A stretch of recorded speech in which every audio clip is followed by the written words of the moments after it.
Think of your hometown and all of the small, locally owned businesses that thrive off your community's support to stay afloat.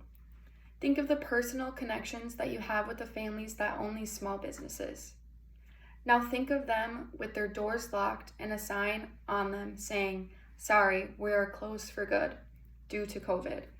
This is truly what has happened to some of the small local businesses in our area. I'm here to help you understand how much struggle these small businesses have faced during this past year. COVID has taken a mighty toll on a lot of businesses in our area. Many have been forced to close, causing people to lose their jobs, and they are struggling to bounce back. I know firsthand how much COVID has affected small businesses in our area. My family owns a local business in Escanaba, and we speak with a lot of the other local owned businesses in Escanaba as well.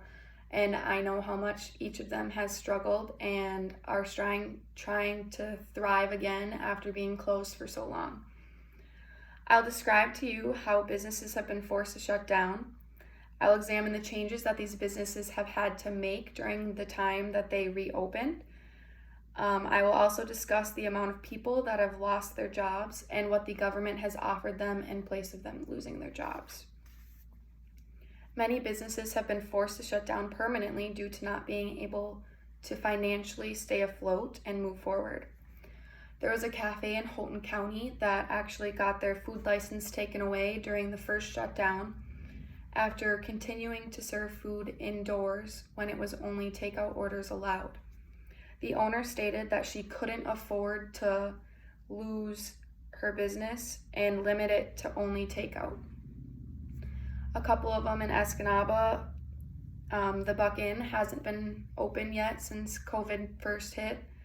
Many small bars in the area. There was one in the Bark River area that has been in the family for 50 years, and they could not reopen after being closed for COVID, which is extremely sad and heartbreaking. The Ludington Grill and H&H in Escanaba downtown could not continue only doing the takeout when the first shutdown happened, and they closed during that time. They're open again now, but for takeout they couldn't financially stay open. With that being said, when a business could finally reopen, they had many rules set in place for them to follow in order to stay open. The guidelines started with a 25% capacity limit and a curfew of 10 o'clock. Also with that came only 6 people of the same family allowed at a table, and the tables had to be 6 feet apart and they had to be socially distanced, wearing their masks at all times except for when they are eating and drinking. Currently the rule got changed to 50% or 100 people, whichever is less, and they are able to be open till 11 p.m.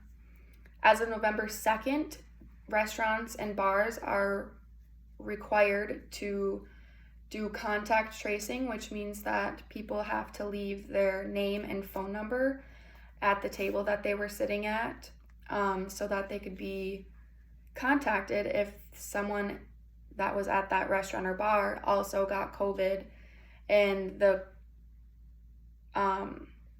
information was required to keep on file for up to 28 days.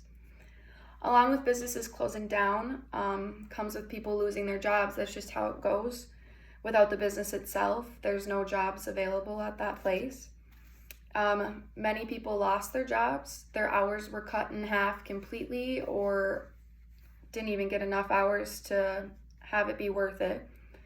There was no need to have a large amount of staff on because of only doing takeout. You don't have as much capacity inside the restaurant or bar.